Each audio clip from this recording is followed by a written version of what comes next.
네, 오늘 0시 기준 국내 확진자 수가 8,000명 선을 넘었습니다. 새로 확진된 사람은 107명으로 사흘 연속 100명대를 유지했습니다. 네, 국내 코로나19 사태 변곡점으로 볼 수 있을지 관련 내용 전문가 의견을 함께 들어보겠습니다. 전병률 전 질병관리본부장 모셨습니다. 어서 오세요. 네, 안녕하세요. 네, 안녕하십니까. 먼저 조금 전에 반영된 코로나19 상황 변경 내용을 정리를 하고 짚어 넘어가도록 하겠습니다. 네. 일단 신규 확진 어제 107명이 추가 확진이 됐고요. 이로써 오늘 0시 기준 총 확진자는 8,086명이 됐습니다. 그런데 또 의미 있는 부분이 격리 해제가 204명이 추가가 됐습니다. 총 714명이 완치가 되면서 어제 이어서 오늘도 격리 해제된 사람이 신규 추가 확진자보다 더 많았습니다. 저희가 이거를 좀 의미 있다고 볼 수 있을까요? 네, 일단은 환자 수가 이제 확진 환자 수가 줄었다는 얘기는 네. 네. 전체적으로 이제 이 진정 국면으로 들어가고 있다는 걸 의미를 하고요. 네. 또 격리 해제자 수가 이제 증가했다는 얘기는 31번 환자가 확진 판정을 받은 이후에 종교 생활과 관련된 그 날짜가 16일입니다. 네네. 그 16일 이후에 대규모 환자 발생이 있었는데 그 환자 발생이 이제 3주가 지나고 4주차에 진입을 했어요. 네. 그 3주차부터는 이제 어떻게 보면은 우리가 평균 진료 일수를 한 3주 정도를 잡고 있는데 그 이 진료가 마무리가 되는 시점이 3주차부터 이제 계속 적용이 되고 있는 겁니다. 네네. 그렇기 때문에 그 당시에 입원했던 많은 환자들이 지금 이제 격리 해제가 되는 상황이죠. 네. 따라서 신규 확진자 감소 또 격리 해제자 수 증가 이 두 가지 이 숫자는 이 코로나19의 어떤 이 관리면에 있어서 어떤 상당히 긍정적인 네. 그런 신호로 이제 받아들일 수가 있다 이렇게 보고 있습니다. 네, 뭐 진정 국면으로 들어섰다 이렇게 평가를 해주셨는데 그래도 지금 뭐 수도권이나 세종청사 등에서 소규모 집단 감염이 발생되고 있어서 네. 계속해서 이런 격리 해제가 신규 확진자보다 더 앞서는 상황이 쭉 이어질 것이라고 보십니까? 어떻습니까? 일단 그 신규 확진자의 발생 그 양상에 따라서 네. 그 수에 이제 차이가 있을 수 있겠습니다만 사실 그 신규 확진자의 차이는 그 31번 환자와 같은 우리가 소위 말하는 감염원을 알 수 없는 환자들이 네. 네. 어떤 환경에서 이제 발병을 일으켰느냐. 예를 들어서 신천지 교회와 같은 그런 대규모 종교 행사냐, 네. 아니면 PC방이냐, 아니면 뭐 콜센터냐. 네. 그런 상황에 따라서의 그 집단 규모 발생 자체가 차이가 있을 수 있습니다.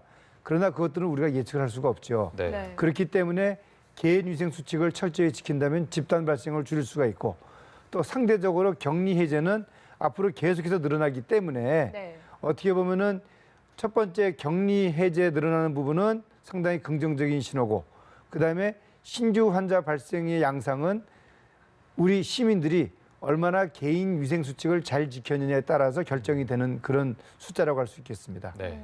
네, 앞서서 뭐 PC방이나 종교 행사 그리고 또 뭐 콜센터 이렇게 여러 가지 짚어주셨는데 지금 현재 상황을 보면 이렇게 말씀하신 것처럼 소규모 집단 감염이 이어지고 있어서 네. 이 부분에 대해서도 뭐 긴장을 늦출 수 없어 보이거든요.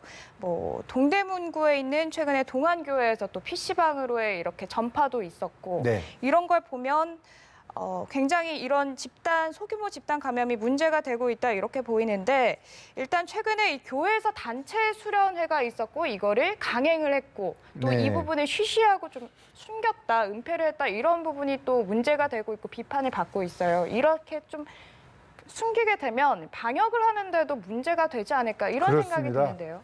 사실 외신에서도 우리 한국의 방역을 극찬하는 그 가장 큰 이유 중에 하나가 투명성, 그리고 이제 신속성, 그리고 이제 성숙된 시민의식 이런 부분들을 외신에서 극찬을 하고 있거든요. 네네. 네. 그런데 말씀하신 그 이 동대문구에 있는 교회에서 수련회를 다녀온 이후에 환자가 발생하고 그런 내용들이 사실상 잘 알려지지 않았고 네. 또 사실 지금 이렇게 코로나19가 유행하고 있는 환경 또 특히 종교 시설을 통해서 유행이 계속해서 지속되고 있는 상황에서 수련회를 갔다는 것 자체가 좀 납득하기 좀 어려운 그런 행동이었다고 생각을 하고요. 네. 또 그 과정에서 확진자들이 PC방을 이용하면서 또 다른 확진자를 만들었다는 점 어떻게 보면은 이제 서울에서는 두 번째로 큰 이 소규모 집단 발병 환자 수거든요.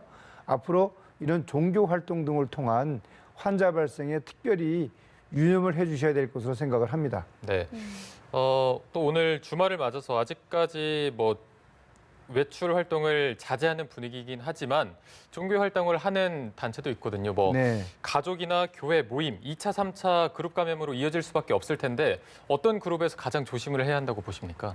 네, 일단 그 확진 판정을 받았던 사람들과 접촉을 했던 분들, 네. 그분들은 사실 본인이 이 사실을 모를 수도 있어요. 네네. 또 증상을 가지고 있는 사람들이 실제로 또 31번 환자와 같이 또 계속해서 활동을 하는 경우도 모를 수가 있죠. 네. 네. 그렇기 때문에 지금 현 상태에서는 감기 증상을 가지고 있는 분들이 외부 활동을 할 때는 특별히 유념을 하셔야 됩니다. 네네. 가급적이면 보건기관에 신고를 해서 관리를 받는 것이 좋겠고요. 또 불가피하게 외부 활동을 하는 경우에는 반드시 보건용 마스크를 착용을 한 후에 외부 활동을 하셔야 되고요. 가급적이면 이제 종교 활동들은 이 코로나 유행 기간 동안에는 조금은 자제를 해주는 것이 앞으로의 어떤 질병 발병 이 분위기를 바꾸는 데 기여를 할 수 있을 것으로 생각을 합니다. 네.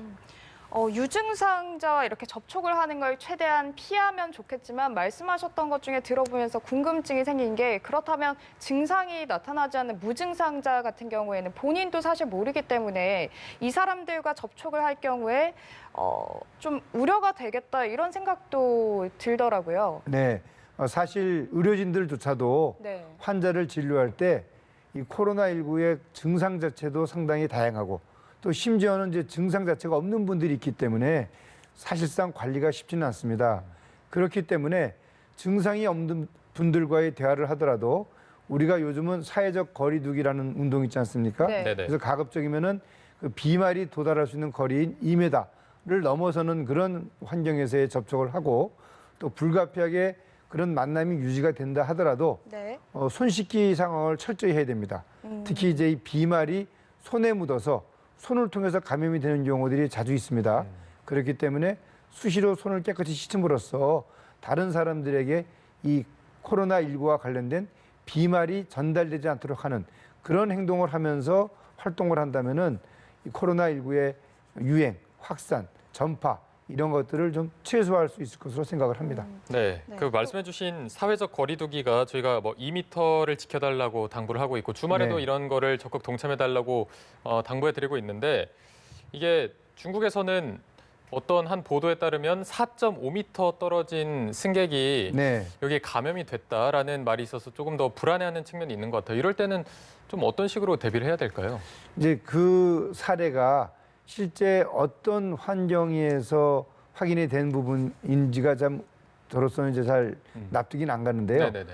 일단 이 코로나19는 그 비말 감염이죠. 그리고 이제 네. 소위 말하는 그 공기 감염은 아니기 때문에 그렇게 먼 거리까지 코로나 바이러스가 날아다닐 수가 없지만 중국의 발표에 따르면은 그 이 제한된 공간에서 장기간 노출돼 있을 경우에는 이 비말이 에어로졸 형태로 전파가 가능하다라는 그런 발표는 있었습니다만 네. 아직까지 이러한 내용들에 대해서는 학계에서 공식적으로 인정을 하고 있지는 않습니다.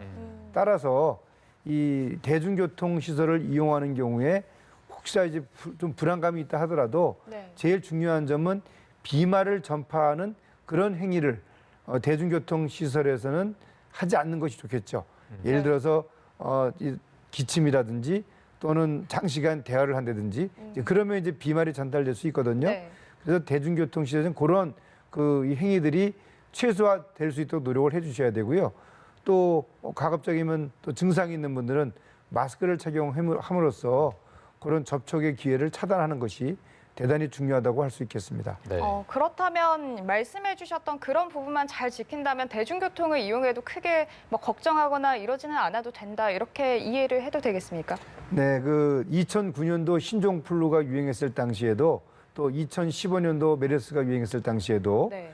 대중교통 시설을 이용한 그 감염자 사례가 보고가 된 바가 없습니다. 이야기는 뭐냐면은 우리가 통상적으로 대중교통 시설을 이용했을 때 대다수의 분들이 어떻게 보면 이제 말씀들을 잘 안 하시죠. 네. 침묵은 금이다. 뭐 하여튼 그런 내용으로 해서 대중교통 시설을 이용하시기 때문에 네. 다른 사람에게 이 침방울이 튀는 그렇게 하는 또 이 행위가 거의 없습니다. 그래서 아마 이 대중교통 시설을 이용했을 때 환자 발생이 없는 것으로 저는 생각을 하고 있습니다. 네, 알겠습니다. 마스크 이야기를 한번 해볼까 하는데요. 이제 주중에 마스크를 사지 못하신 분들은 이제 주말 오늘 내일 이틀에 걸쳐서 이제 출생 연도에 상관없이 마스크를 구매를 할 수 있을 텐데 네. 아무래도 주말이다 보니까 이 공급 물량도 좀 상대적으로 적고 연 약국도 적어서 좀 헛걸음을 하시는 분들이 계시지 않을까 싶어서요. 네, 네. 헛걸음을 하지 않으려면 좀 집에 나서기 전에 어떤 정보들을 찾고 나가면 좋겠습니까? 네, 이제 약국의 경우에는 주말에만 약국을 개원하는 그런 약국들이 있습니다. 그래서 네. 그거는 대한약사회 홈페이지를 가면은 그 해당 지역별로 주말에 그 이 약국 그 문을 여는 것들을 확인할 수가 있고요. 네. 그리고 또 현재는 하나로마트에서 아마 주말에 이 공적 마스크가 이제 제공이 되고 판매가 되는 걸로 알고 있습니다. 그래서 하나로마트의 이제 홈페이지에서 마스크 판매 현황을 좀 확인한 이후에 그 이 판매처를 방문하시는 것이 헛걸음을 막을 수 있는 방법이 되겠고요. 또 가능하다면은 그 전화 통화로 해서 네. 확인도 해보면은 그 마스크 판매에 대한 것들을 정보를 좀 알 수 있을 것 같습니다. 네. 그리고 하나 더 좀 추가로 여쭤보고 싶은 게 지금 현재 들어온 소식에 따르면 대구 확진자는 62명 추가됐습니다. 사흘 네. 연속 두 자릿수로 지금 확진이 되고 있는데 이 부분은 저희가 어떻게 판단을 해야 될까요? 네. 일단 대구의 경우에는 신천지 교회와 관련된 조사가 다 마무리가 됐고 네. 또 그 집단 내에서의 새로운 확진자들도 이제는 거의 다 마무리가 된 상태입니다. 따라서 교회와 관련된 확진 환자의 숫자가 줄어드는 상황에서는 이제는 대구 시내 자체의 어떤 지역세 감염 양상인데 그 규모 자체가 지금 계속해서 감소하는 그런 상황입니다. 어떻게 보면 이제 대구와 경북에 있어서의 코로나19 환자 발생은 이제는 진정 국면에서 방역 당국이 어느 정도 통제가 가능한 범위 내에 들어왔다. 그렇게 저는 생각을 하고 있습니다. 네. 네. 이제 어느 정도 방역망이 제대로 작동을 할 수 있는 단계로 접어들었다 판단을 해주셨는데 대구에서는 이렇게 조금 둔화세를 보이고 있는데 지금 구로 콜센터 집단 감염 등의 여파 때문인지 수도권에서는 증가세로 나타나고 있는 것 같습니다. 29명 증가했는데 이 부분은 저희가 또 어떻게 받아들여야 네. 될까요? 아무래도 이 수도권의 인구가 이제 대한민국 전체 인구의 반을 차지하지 않습니까? 네. 그리고 또 이미 그 수도권 내에서도 다양한 형태의 그 지역세 감염이 지금 계속 발생하고 있기 때문에 그 감염원을 알 수 없는 그 이 확진자, 감염자들이 사실상 다양한 형태의 활동을 하기 때문에 우리가 그 미처 파악하지 못한 그런 그 감염이 계속해서 발생할 것으로 예상을 하고 있습니다. 네. 그렇기 때문에 특별히 이 수도권 지역에서는 다른 무엇보다도 이 개인위생 수칙을 철저히 지키는 것, 그것만이 현재의 소규모 집단 양상을 줄일 수 있는 방법이다 생각하시고 우리 시민들께서 활동을 해주시는 것이 좋겠습니다. 네, 그러면 이제 대구 경북 지역은 방역망이 통제가 어느 정도 된다고 하셔서 지금 그런 방역 역량을 수도권에 더 집중해야 할 때라고 보십니까? 일단 대구에 현재 또 진료를 받고 있는 환자분들이 계시기 때문에 네. 네. 대구는 대구대로 의료 체계가 잘 가동이 되도록 노력을 해주셔야 되고요. 서울의 경우에는 앞으로 발생 가능한 그런 대규모 환자의 준비를 하기 위해서 네. 지금부터 이제 생활치료센터에 대한 점검, 그리고 또 대학병원 또 공공의료기관들에 대한 여의병상을 확보하는 문제, 특히 또 이 코로나19 같은 경우에는 폐렴 증상으로 중증 진료를 받아야 되기 때문에 호흡기가 절대적으로 필요합니다. 호흡기에 대한 수급 상황을 점검을 해서 네. 의료기관들이 호흡기가 부족하지 않도록 우리 방역당국이 필요한 물자를 적정 수준으로 구매를 해서 제공을 해주는 것이 상당히 중요합니다. 네. 이태리의 경우도 그렇고 중국도 그렇고 호흡기 제공이 안 돼가지고 많은 사망자가 발생을 하거든요. 네. 그런 부분들에 대해서 우리가 준비를 할 필요가 있겠습니다. 네. 네, 미국의 상황도 한번 짚어보면 좋을 것 같은데요. 트럼프 미국 대통령이 이 코로나19 확산과 관련해서 국가 비상사태를 선포를 했습니다. 현재 미국 누적 확진자가 2,000명에 육박한다고 하는데 지금 미국의 상황 어느 정도로 좀 심각하다고 볼 수 있을까요? 네, 사실 유럽에서 이제 바로 바다 건너가면 미국 아니겠습니까? 네. 미국 트럼프 대통령이 유럽에서 오는 분들을 30일 동안 통제를 할 정도입니다. 네. 그 정도로 심각하게 좀 받아들이고 있는 거죠. 네네. 그리고 또 우리나라에서 시작한 그 드라이브 스루라는 검사 방법도 지금 미국 정부에서 채택을 하겠다고 이제 발표를 했고요. 네. 그리고 또 심지어는 그 루지애나 대선 그 예비 투표도 지금 연기를 한 상태예요.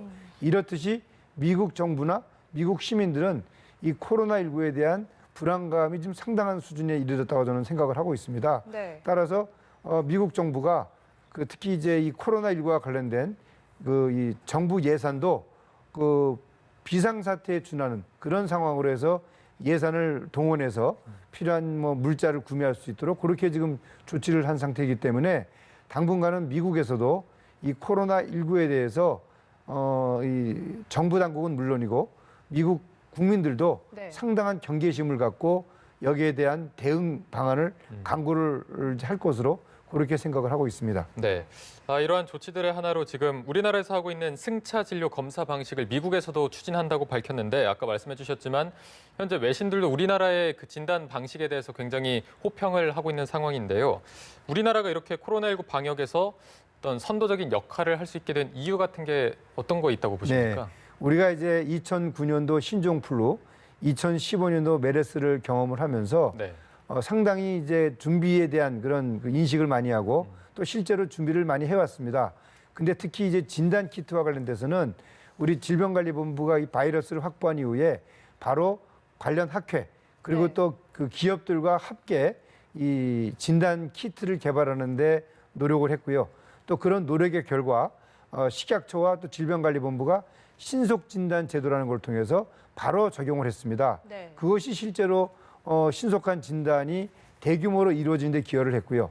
그런 걸 결과 확진자들에 대한 신속한 판단 그리고 또 아울러서 이제 그 의료기관의 어떤 격리 시스템 그게 잘 가동이 되면서 미국이나 또는 유럽의 많은 국가들이 우리 현재의 방역 상황에 대해서 상당히 좋은 평가를 하는 것으로 저는 생각을 하고 있습니다. 네.